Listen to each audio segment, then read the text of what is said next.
Audio.etc is proudly supported by Auto Sound and Security. Hey guys, how's it going? James here from Audio.etc. I'm sorry that it's been like a little while since I uploaded a video. I think I addressed it in when they asked me like what's going on.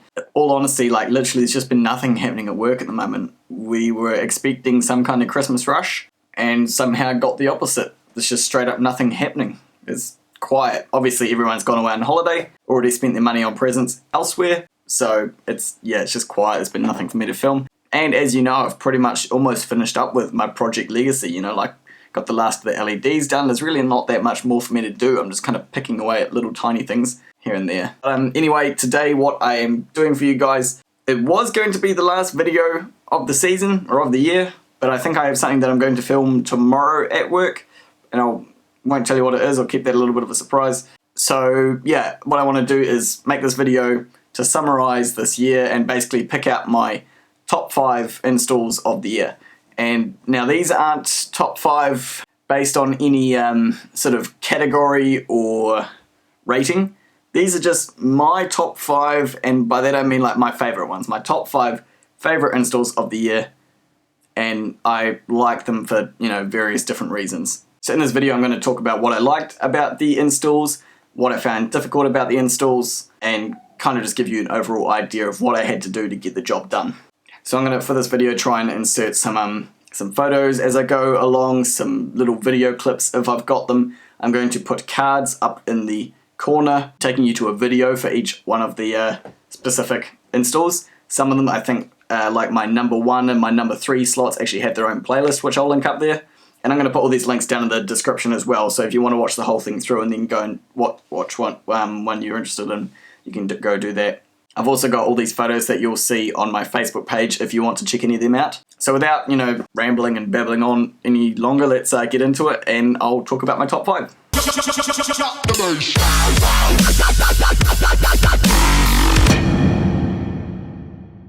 So at 5th equal, that's right, there's actually 2 in the number 5 slot. I promise this is the only doubling up. I just could not decide which one of these ones I liked better, and I thought that they both deserved a mention, so I'm putting them both at 5th equal. We have the Mini 1000 under-seat boombox install and the big trailer barbecue sound system install. I like both of these jobs just because they're kind of different and interesting. So I'll just give you a bit of a rundown on them. In the Mini 1000, all I really did was I installed 2 Alpine SPR69s, Type R 6x9s, in a cavity under the rear seats. So I didn't actually, there was already a cavity there. They have a little slot there factory, and so all I did was make 2 walls out of 18mm MDF, put them in the gaps, and then made holes for 6x9s to mount into, and then those 6x9s were powered off a Rockford Bayliner PBR 300X2. It's a little micro, this big 2-channel amplifier, and all we did for getting sound into that was we ran an RCA lead up the front, connected that to just a little flush mount / hanging mount auxiliary socket, and ran it into that, because the girl who owned it, she just wanted to play music off her iPod Nano, didn't need radio, didn't need USB or Bluetooth or anything. She literally just wanted to be able to plug her iPod into the auxiliary jack and play some loud music. And it sounded so good. I was really, really happy with the sound that came out of it. And it was just an overall interesting job because when it came to me, it was like not very, you know, upholstered. It was kind of in rough condition. And we basically, the car went to the upholsterers first, which are actually just over the road from us, so it was really convenient. But when we were working on it, there was barely any actual upholstery in it. And once we had done, Mark, the guy, went and put all the upholstery in and finished off the car. But he basically did a lot of work on it beforehand, getting all the parts made up. Then we did the sound system, and then all the upholstery went in. And it was really, really cool. It was like a full, you know, car restore, the interior and the sound system. And if you're in New Zealand, if you know the old movie Goodbye Pork Pie, actually that recently just got remade with the guy, I've forgotten his name, but the guy who plays Boy, the Vodafone kid. And yeah, so she was doing the Goodbye Pork Pie run in this Mini 1000 because in the movie they have that car, and it's like, you know, she's obviously a fan of the movie, and so she wanted to basically copy it. But you know, it was a really cool install, and it sounded really, really awesome just for 2 6x9s running off an amp.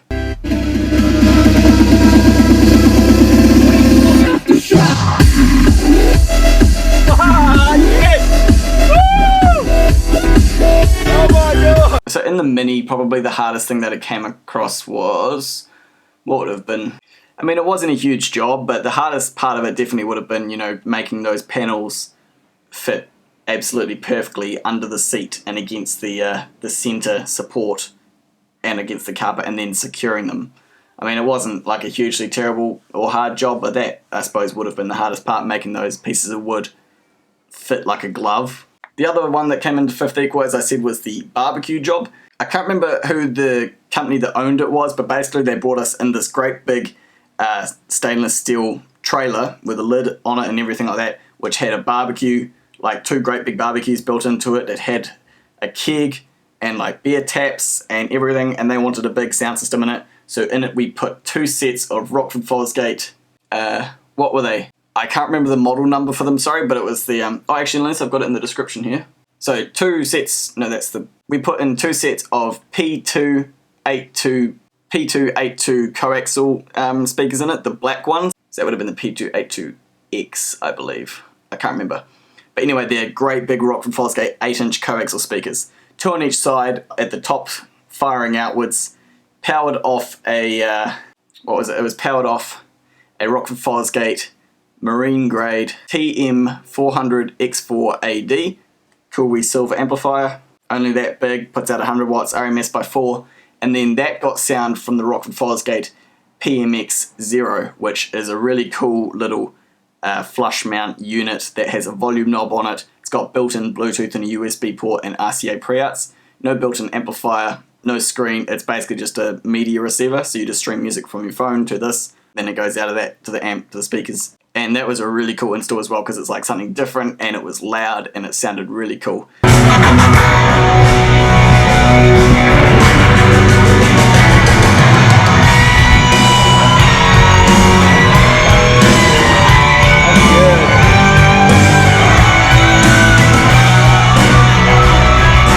Imagine 8. You can still hear it pretty clear back here and they're facing the wrong way.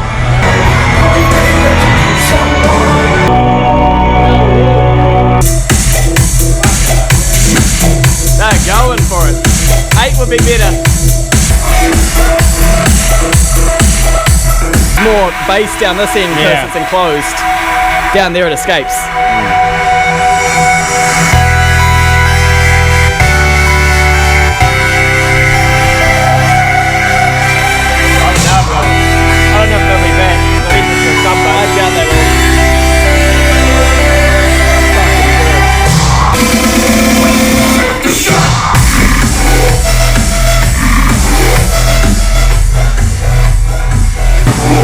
Clipping LEDs on the neck, not even going. At all. Look. No clipping.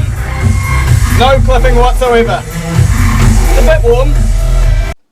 With the barbecue, the hardest part would have been cutting the holes for the speakers. I didn't actually do that. Grant did it. He was working on it with me. And what he actually ended up having to do, because we worked out, oh god, that thing was made of, like not aluminium. It was made of stainless steel.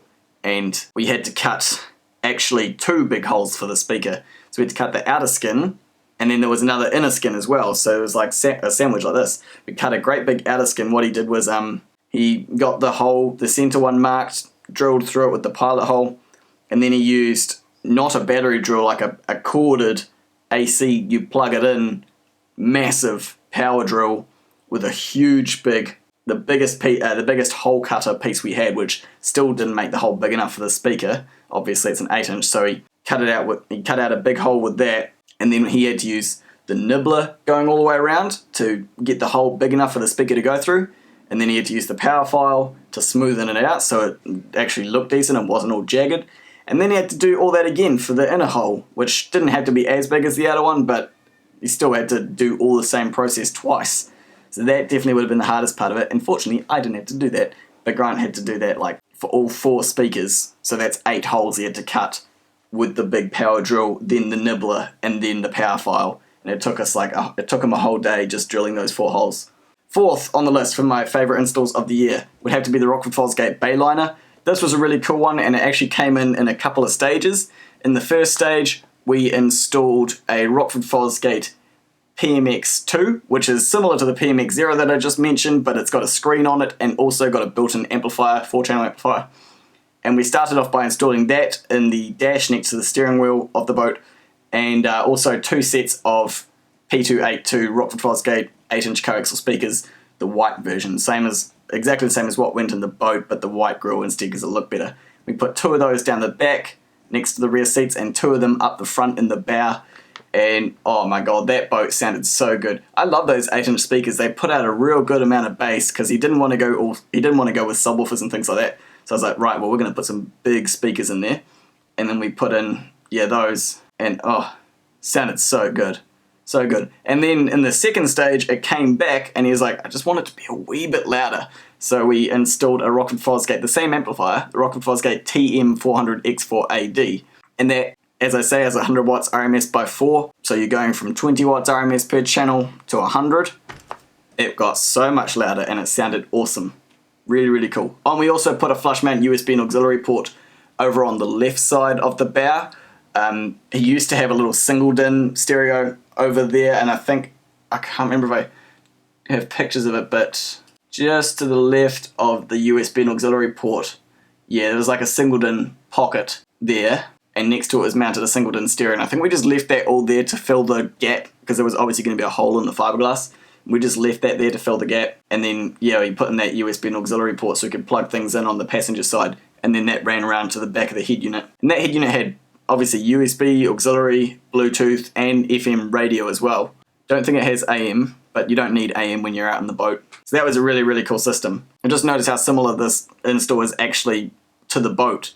It's the exact same amplifier, pretty much the same stereo, except this one has a screen and a built-in amp, and the speakers are the exact same, except we went for the white ones on the boat and the black ones on the barbecue. That's interesting. I still like this one better. I think it sounded better, because it was, with this you got to sit inside amongst all the speakers around you, whereas the barbecue, you were either standing on one side of it or the other with 2 speakers up high, but this sounded really good. With the boat, the hardest part probably would have been, I suppose you could say that it would have been securing everything in it, because I have learnt that, from doing this job, that with fiberglass you can't really use self-tapping screws. You have to either use nuts and bolts, or you have to use speed clips behind the self-tapping screws for something to pull against, because fiberglass it's a lot softer than MDF, It'll just strip out the hole really, really quick if you're too hard on the screws. But that job wasn't too hard, which is why I really liked it. So that's number 4. Woo! That sounds real good.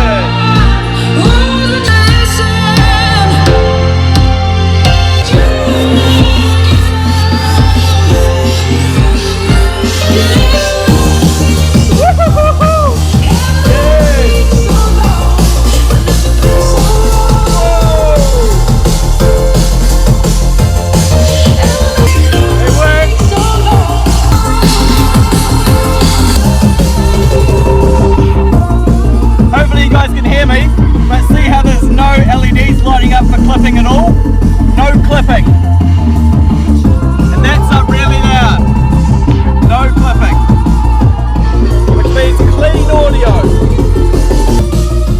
Number 3 on my favourite installs of the year would have to be the Audi A4 job that I did. Full Rockford Fosgate and Focal install. We did the Pioneer AVH X8850BT, which at the time was Pioneer's flagship double DIN stereo. It's the same one as what I've still got in my car, and it's an awesome stereo. We did Focal PS165FX, which is the flex, higher end, 2-way component speakers, and we did 2 sets of those, one in the back doors and one in the front doors. All of those were powered by all of those and a Rockford Fosgate T1 S1-10.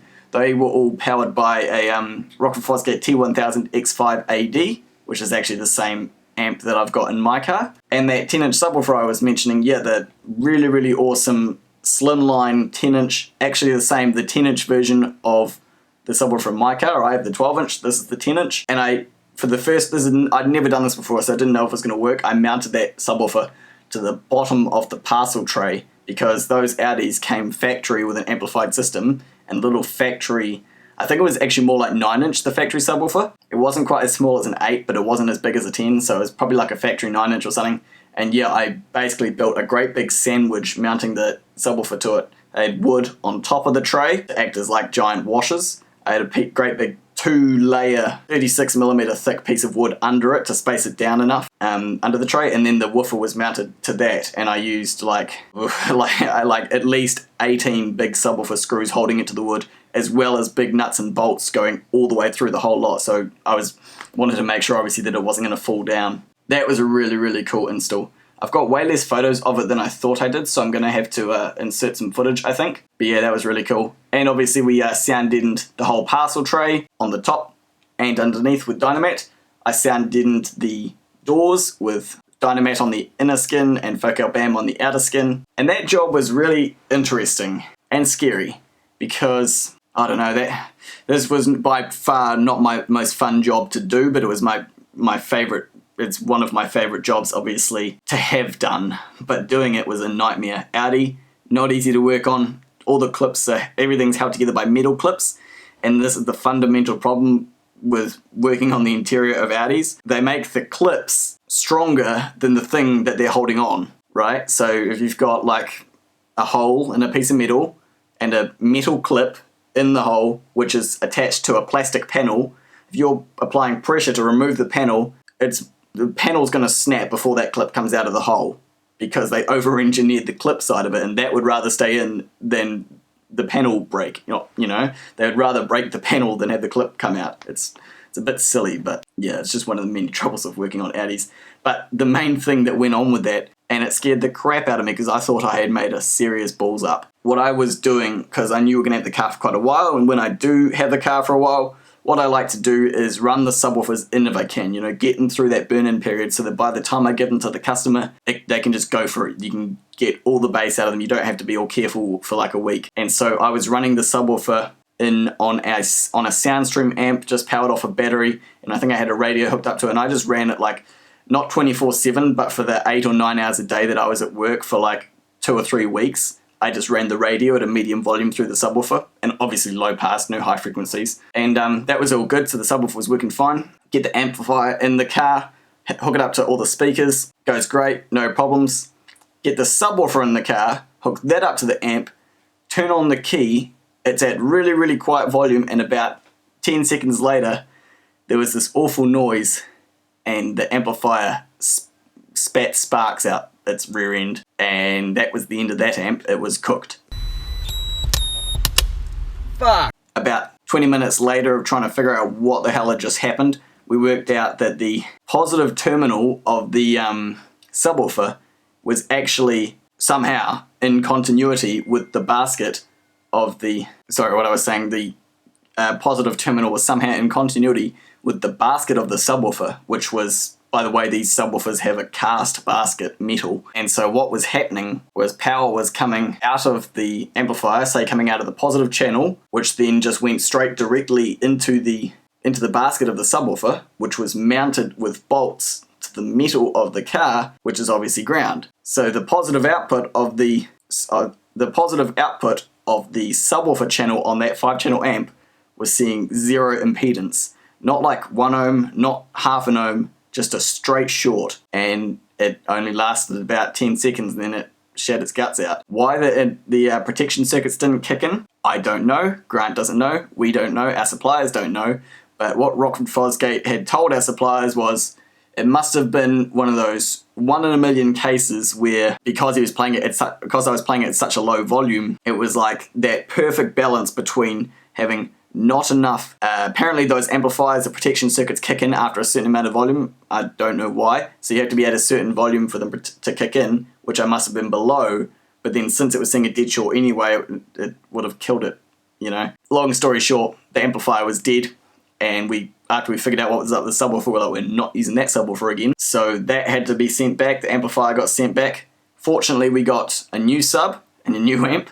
Replaced it both, checked the subwoofer before we put it in, it was all good, put it in the car, and it sounded awesome. The only annoying thing was that subwoofer wasn't then ran in, you know, I spent all that time running in that new 10-inch, and it ended up killing the amplifier, and then we got a new one and it wasn't running. But, c'est la vie, that was just a scary moment for me because I thought I had done something horrible, like wired up something in reverse polarity, like, you know, like hooked up the positive and negative on the amplifier around the wrong way, like the power supply.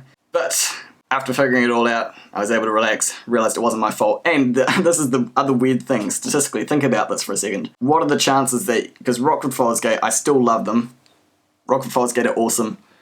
What are the chances that you get in the same shipment to the same shop in New Zealand a defective high-end subwoofer well, no, see, I thought maybe the amplifier was defective because the protection circuits didn't kick in, but it sounds like it was more of a catch-22 sort of situation why the protection circuits didn't kick in. It was like we were perfectly balanced in some sort of position where they were able to be bypassed.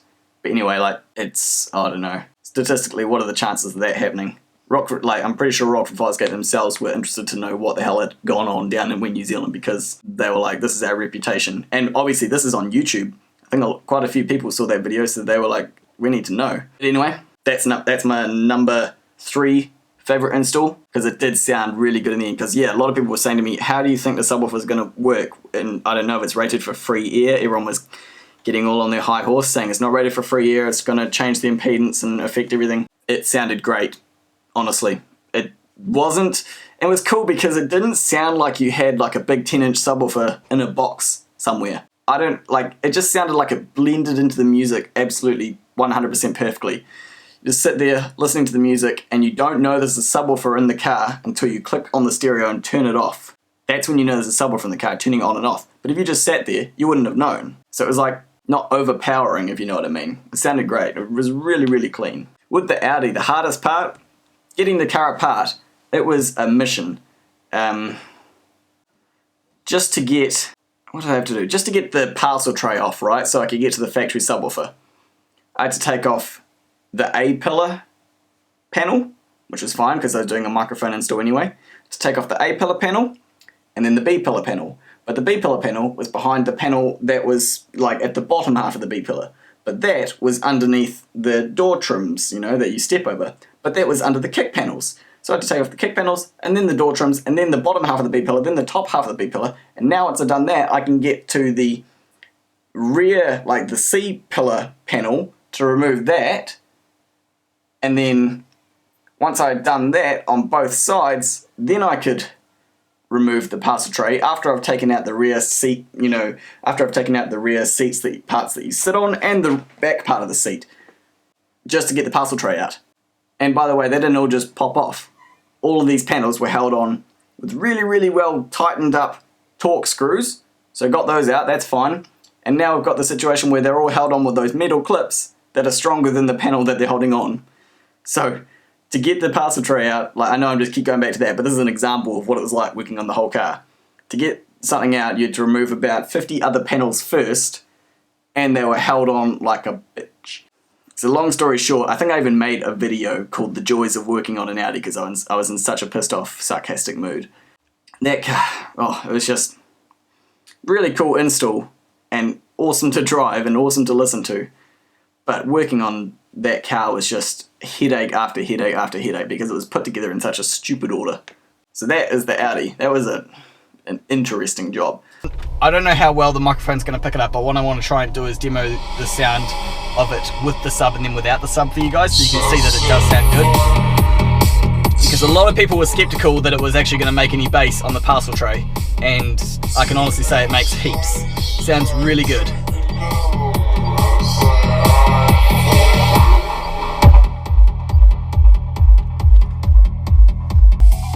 Okay, so now I'll turn the sub off.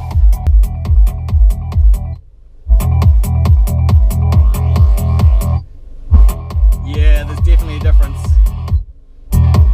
See, it's the Focal woofer still do a good job of making nice mid-bass, but that subwoofer turning on and off, that just brings through the absolute sub-bass and sounds great. Number 2 is my car, Judy, my 2014 Legacy. That's right, my car comes in the number 2 slot, and at this point you guys, if you watch my channel, you probably know what I'm putting for number 1. But number 2, because I'm just putting this down to sound systems only, my car, yeah, as I say, my Legacy. So that has almost the same stuff. It's got the Pioneer AVH X8850BT, which I still love, and I'm refusing to upgrade to the Z5050 because I still think my 8850 is better. It's got the Focal PS165F3 components in the front, woofer in the door, little 3-inch mid-range on the dash in the factory tweeter location, and then I built my own custom tweeter pods for the door sails out of Need It. I don't know if anyone's ever done it before. I think one guy in the comments said he'd done it before, and most people would think they'd make it out of fiberglass. I don't have that much experience working with fiberglass. I'm not the best fiberglass maker. I've never really tried it, to be perfectly honest. So I basically made this out of Need It, which, if you're unfamiliar, it's like builder's bog. Basically, I just made a shape and spent days and days and days sanding it to the shape that I wanted, and then painted it. And they work great. And it's cool because I've got both of them directly on axis with my face, which means that I didn't have to worry about them looking perfectly symmetrical to one another. So the driver's one, which is like right here close to me, is looking directly at me, but then the passenger's one, which is way over there, it doesn't have to look the same as this one because it wants to look straight at me as well. So I did that hoping it might improve the sound quality a wee bit. I figured, if anything, it's just an excuse for me to not have to make them look perfect. So that's what I've got in the front. In the back, the Focal PC165F, which is just the two-way coaxial equivalent of those speakers. Pretty simple install. I've got a Rockford Fosgate T1S1-12, so a 12-inch power series slimline subwoofer, 1 ohm. I went for a 1 ohm one over a 2 ohm subwoofer because even though my amplifier that I've got is rated to put out the same power at 2 ohms and 1 ohm, rated, because the Rockford Fosgate has that constant power technology. After looking at the birth certificate for the amplifiers, turns out that it puts out a smidgen more power at 1 ohm than 2 ohms. So I was like, I'll have a 1 ohm subwoofer. So I've got that subwoofer mounted in. Now, I get a lot of grief for this. People always ask me why the hell I did this. The answer to the question is because I think it looks good. So I've got it mounted in a prefabricated box. Rockford Fosgate also make their P300-12 and -10, which is their active subwoofer range. They've got a 10-inch and a 12-inch version. It's got the amp mounted on the side, really nicely wrapped in like some cool upholstery vinyl and, black plastic, and I think it looks really cool. So what I did was I got our suppliers, go away fly, to send me down just like a second-hand box that wasn't being used, like from a potentially damaged one or a faulty item or something. And they said, yeah, we got one, you can just have it for free. So I was like, sweet, I'll just have that.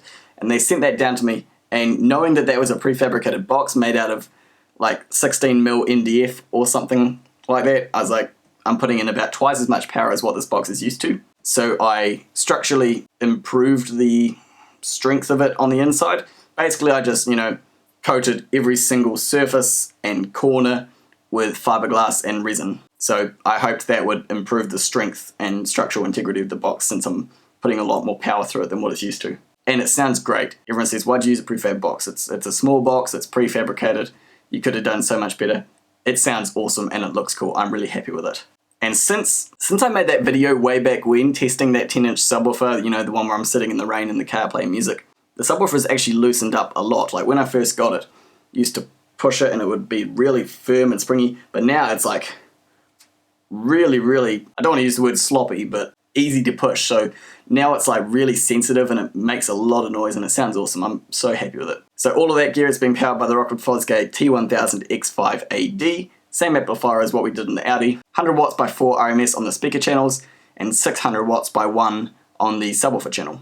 Not only that, but I have also sound deadened literally the entire car. On the doors, I've used Focal BAM on the outer skin and Dynamat on the inner skin. Then I've also Dynamated the floor, I've Dynamated the roof, the rear boot sort of side quarter panels. I used a bit of spare old sound deadening that we had lying around to completely sound deaden the whole spare wheel bay in the bottom of the boot and do a bit more of that. And I put all my spare bits of Dynamat on the inner skin of my rear hatch lid. So pretty much the whole car has been sound deadened top to bottom, shuts out all the road noise and makes a huge increase in mid-bass. And it's been a really long job. I love my car. It sounds great. With my car, the toughest thing I've come across, toughest thing about working on duty, I don't know, I find working on my car particularly easy. It's Japanese, it's held together with good old plastic clips that come apart and go back in over and over again with no worries. Toughest part for me is it probably affects my OCD more than anything, because I hate backtracking on myself. I hate doing something and then later down the track, like a month later, wishing I had done this next job at the same time. Like there's been a couple of times where I wish I had have run the speaker wires in a different way when I had the carpet out, which I did a bit later on. I wish I had just taken the carpet out to begin with, but if I'd have done that, then there would have been things later on to install. So, I mean, that's pretty standard with a project car. You're always adding things to it, aren't you? But no, working on duty is easy. I like my car. I could go on and tell you guys everything that my car has had done to it, but I'm going to stick to just the sound system stuff today, guys. I will do another video at some point with a full car check where I show you literally every single thing that I've done to that car, but not today. Today it's just the sound system stuff. Moving on from that to number one, my absolute favorite install of the entire year, without a doubt, is the yellow banana, the banana yellow C5 Corvette. So this was one of those situations where someone comes in and says, I want to put a sound system in here that is show-offable. I want to show my friends, make people go, wow. We didn't have like an unlimited budget, but we, without a doubt, did, put a lot more into it than what the customer paid us. We put weeks, actually months of work into this car.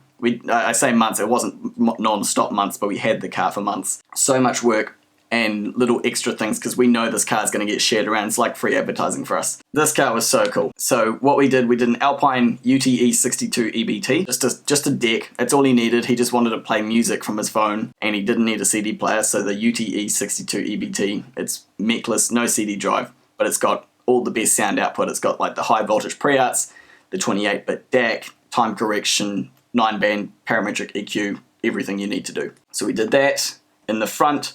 Now we went, this was going to be a loud show-off system, not a sound quality system. It's not SPL, it's not sound quality, it's just loud. So of course we went Rockford Fosgate for pretty much everything. Rockford Fosgate, amplifiers, speakers, subwoofer. The speakers we put in were the T1 6S in the front, so just the two-way 6-inch components with the woofer and tweeter pretty much mounted right next to each other, but the tweeter is mounted like on an angle, firing up out of the grill towards the listener. And in the back factory locations we put the T1, just the T16, the coaxial equivalent, and I had to turn those down a lot because those were mounted like literally about this far away from your head because you're sitting down in the bay and then the boot is up high behind you and the speaker was like right here, so I had to turn those down a lot. Powering the speakers, we used we're getting out of the little mini power series amps, and we, for the first time I had ever done, used the big power amps.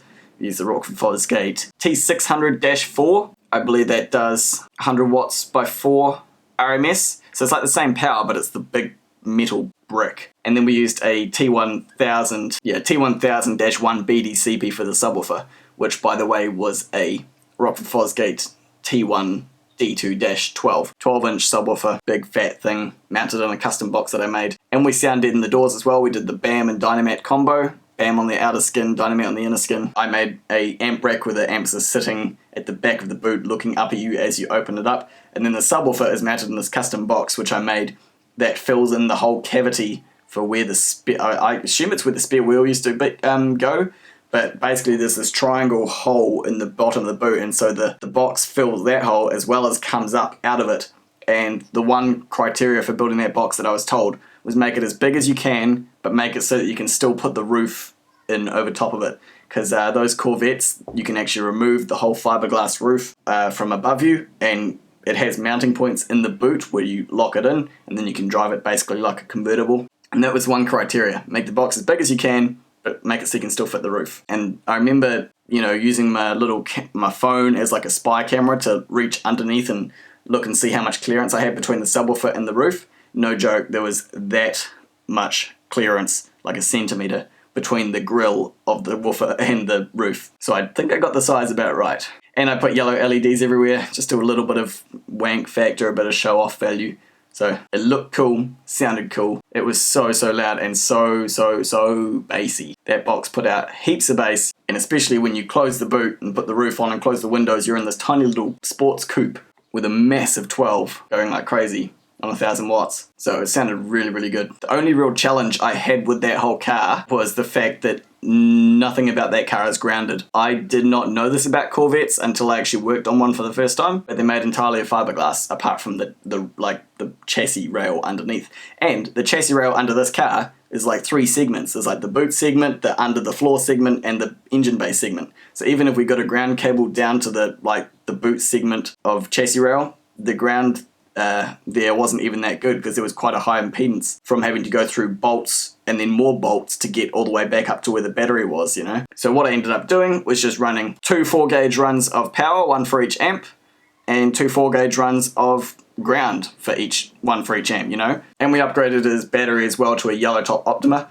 partly because he needed a new battery, and partly because we're putting in a huge sound system, and partly because it was a yellow top and the Corvette was yellow and it looked awesome. And yeah, that's the Corvette. So yeah, as I say, like the main challenge I was having was trying to ground things because everything's made of fiberglass. Here we go. This centipede is a predator.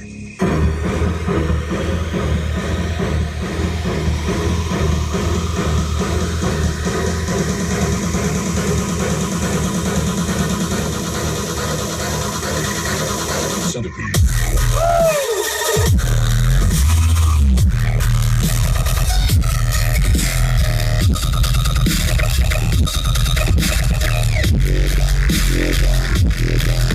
Centipede.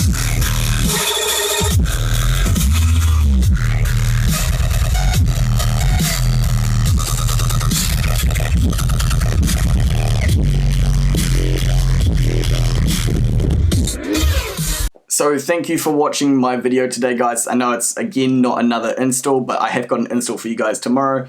But I've got a day off today and I felt like filming something and catching up with you since I haven't seen you guys in a while. Or since you haven't seen me in a while.